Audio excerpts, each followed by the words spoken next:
I've been using this PICO 4 VR headset now for a few weeks, and I've been enjoying it immensely for both games downloaded from the PICO store onto the headset and also for PC VR gaming. So if you're looking for a good universal headset that can do it all, I can highly recommend this VR headset. First, let's go through some of the basic features. The resolution per eye is 2160 by 2160 for a combined resolution of 4320 by 2160. The lenses are mounted on motors, and this enables an IPD adjustment of 62 to 72 millimeters. These are pancake lenses, and they have a big advantage over older generation VR headsets that use Fresnel lenses. With pancake lenses, the displays can be brought in a lot closer to the lens, and this reduces the overall size of the headset, reducing the weight and improving comfort. The field of view is 105 degrees. The facial interface is a material covered foam which will contour and mould around your face. There is an included nose guard here if you want to block out light leakage completely. I prefer not to use it, but it's entirely up to you. It just simply clips on there if you want to use that. There are a couple of locating pins here, and there's magnets around the frame, and that's how it holds in place.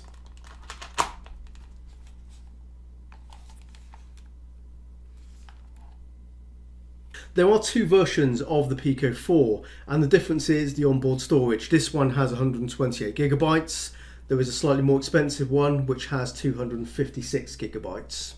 Otherwise, all the other specifications are identical: the CPU, GPU, and also the 8 gigabytes of RAM. The head strap frame is rigid and non-removable. This is because the actual battery pack is in this compartment here, along with the dial for adjusting the head strap there. Top strap is Velcro adjustable too. Also in the frame of the head strap here are the speakers.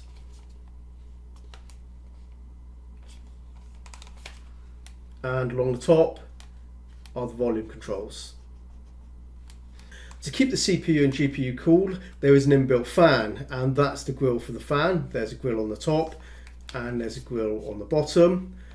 Those are the dual mics, and we can also see the tracking cameras, 2 there and also 2 at the top.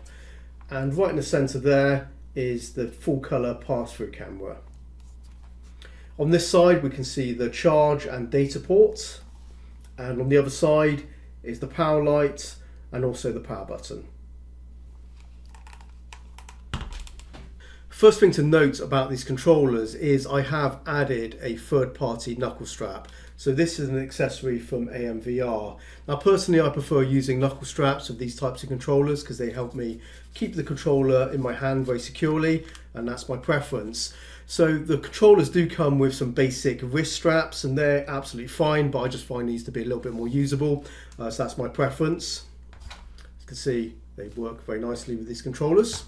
On these controls we have a trigger, we have a grip button, buttons there, analog stick, which is also a push button there, and also some inset menu buttons. So on the other side they are identical set of matching controls. Both the controllers have built-in haptic motors, so while you're gaming you will feel vibrations and thumps through your hands, maybe picking something up or striking something or firing. All those actions you'll feel through your hands. This curved bar here has an array of infrared lights, which is used by the cameras on the headset to track the position of the controllers.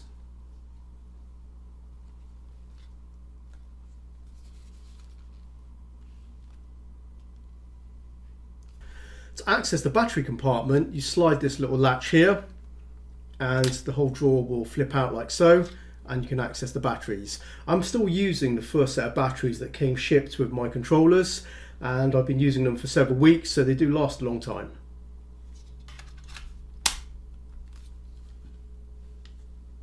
The build quality of the PICO 4 and the controllers is absolutely fine. Had no problems there. I think it's built to a good standard. But what's really impressed me, I will say, is the feeling of this headset. It's very, very comfortable. By far the most comfortable VR headset I've used out of the many I've used. And this is just well designed, well engineered hardware. And what they've done is by putting that battery at the back, you get this perfect equilibrium of balance. And that means you're not feeling the weight of the headset pulling down on your face, which you can do with a lot of other headsets because it's just so well balanced here. And that's absolutely fantastic. The other thing that works really well here, by using those pancake lenses and enabling this front piece to be very slimline, and just to remind you, we take that off, you can just see how small this is. It means because the weight is close to your face, you're not feeling much sway here. It's a very minimal amount of sway, which with some headsets, when they are kind of bulky and they stick out a lot, when you move your head around, you just feel it against your face. Here, it's just very close in, lightweight, and it just kind of balances it out. So you don't feel sway there, and it really makes a difference. It's kind of small things that can really add up and just kind of make the headset work, better than other ones, and it is absolutely fantastic. So yeah, really liking the feeling of the headset, the comfort of it, absolutely top notch.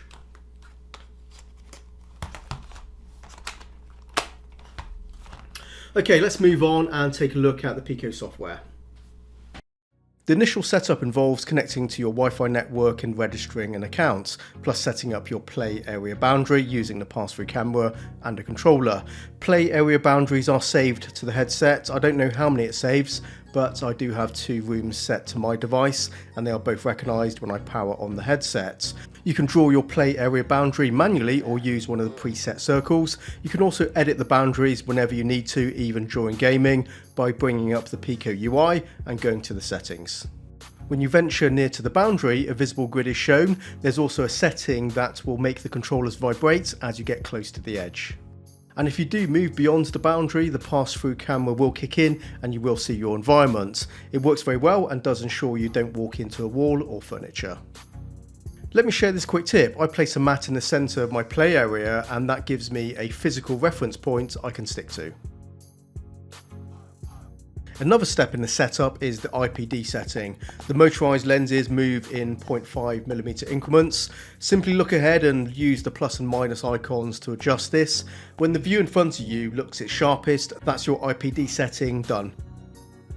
This is the PICO storefront. Scrolling down the list, it goes on and on and on. There are dozens upon dozens of games of all different types and genres. It's growing every week, so plenty of new games released regularly. You can search the store for specific titles and highlight games for a specific genre.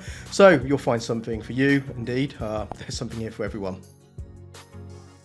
Your downloaded games are shown here. You can reorganise or search the list to make it easier to find what you're looking for, as your library will get busy once you've bought a bunch of games.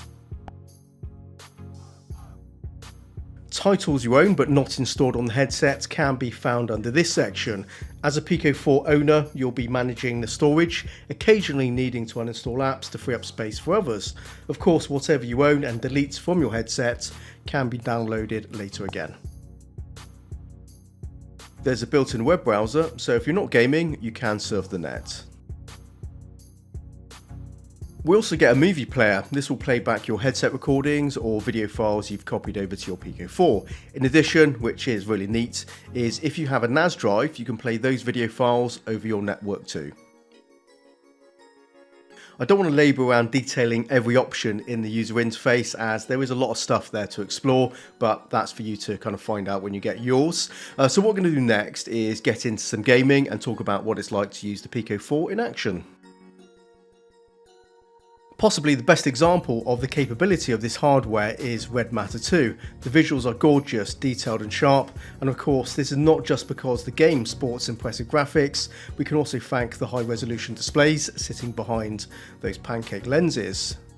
The picture is clear, bright and the colours pop. The field of view at 105 degrees is larger than other VR headsets competing in this space, and only matched by some other more expensive headsets.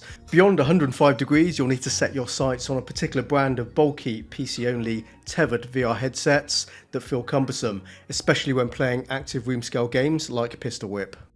The compact footprint of the PICO 4 is ideally suited for fast-paced gaming. It's lightweight, perfect for games where you're swinging your body around, ducking and dodging. The balance of the headset means it doesn't slip, and there's minimal sway. I'm not having to readjust the headset during or after hectic moments of action, and I'm not losing the sweet spot. The sweet spot is generous. I plant the headset on and I'm already in focus, so there's no messing around trying to adjust it and getting that kind of focus in view. It just seems to be perfect every time I start a session. The The clarity of the image through the lenses is really good. There's no blur until you reach the far edges of the lenses, and there is a small amount there. This is not something you'll notice in any gaming situations. You have to actively, turn your eyes, rotate them to the far reaches of that FOV to look for it, and it's not a lot there, so you won't notice it at all. So overall, it's a very nice looking picture through the lenses. Bow games are a good test for the capability of the controller tracking. As you pull the bowstring back, the position of the hand controller will get to the edge and potentially beyond the tracking camera's field of view. For a game like In Depth, the bowstring hand is controlling the direction of the arrow, and if the tracking is compromised, your virtual hand will be locked in the last position the camera tracked the controller, and that would be a problem for us here. I'm happy to report I had no serious issues with the controller tracking. I tested lots of games, many more than I'm demonstrating in this video, and the controller tracking remained solid throughout. I think the unusual sweeping design of the sensor bars is the factor here that keeps the controllers within the eye line of the 4 tracking cameras. Also, positioning one controller in front of the other, the controller closest doesn't completely obscure the sensor bar of the other controller, and that reduces any chance of any occlusion issues you could experience. So for sure they do look a bit odd, but they get the job done, and indeed the sensor bars are positioned where if you were to accidentally strike your hand against an object, they're swept back so they're unlikely to hit anything and get damaged, so that's good too. The games I've shown you so far are just some of my favourites you can download from the PICO store, and as much as I'd like to show you more of these, we're going to move on to some PC gaming now. I have a large collection of PC VR games on Steam that I've collected over the years, and the PICO 4 works seamlessly with these too. You'll use the PICO streaming assistant for PC VR gaming, so you'll need to download that and install that first, and basically follow the on-screen choices for a wired or wireless connection. Once you've made your selection, pop on your headset and then open the Streaming Assistant app on the headset and connect. Steam VR will launch on your PC and away you go. Essentially, your PICO 4 is now a PC VR headset for you to play your PC games with.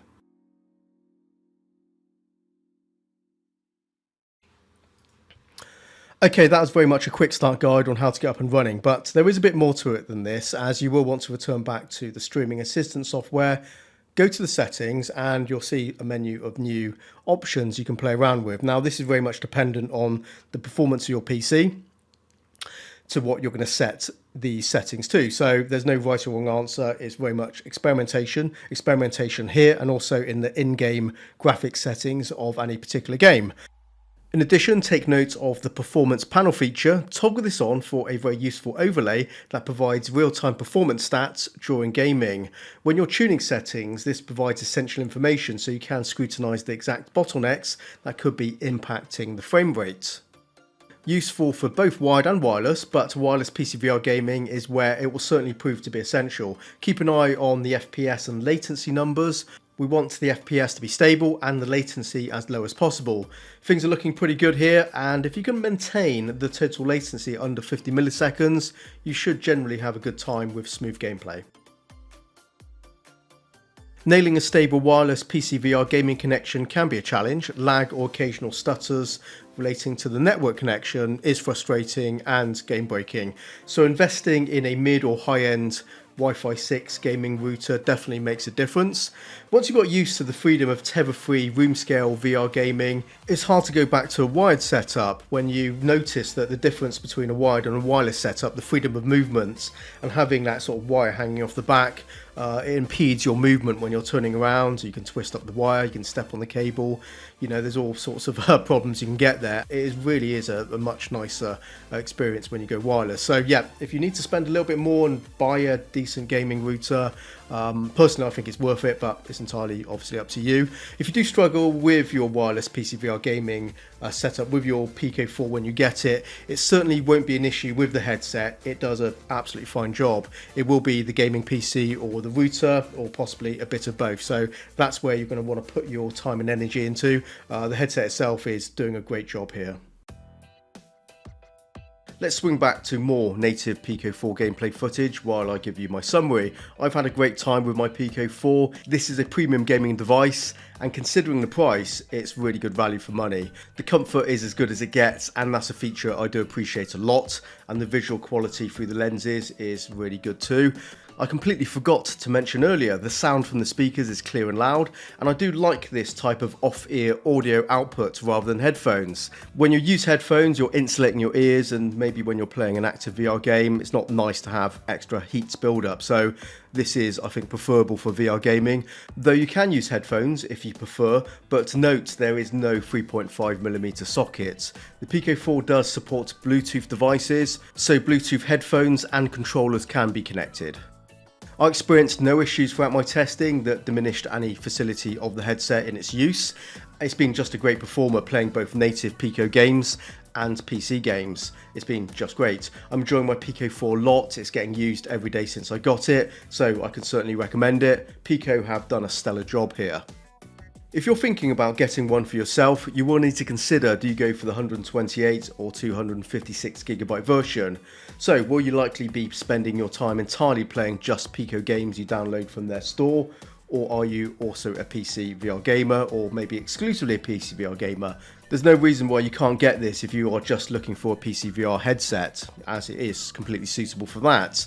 Maybe you're a gamer like me, where you're going to be playing PC VR games and also Pico games, in which case, because you're splitting your time across two platforms effectively, the 128GB version will possibly suffice.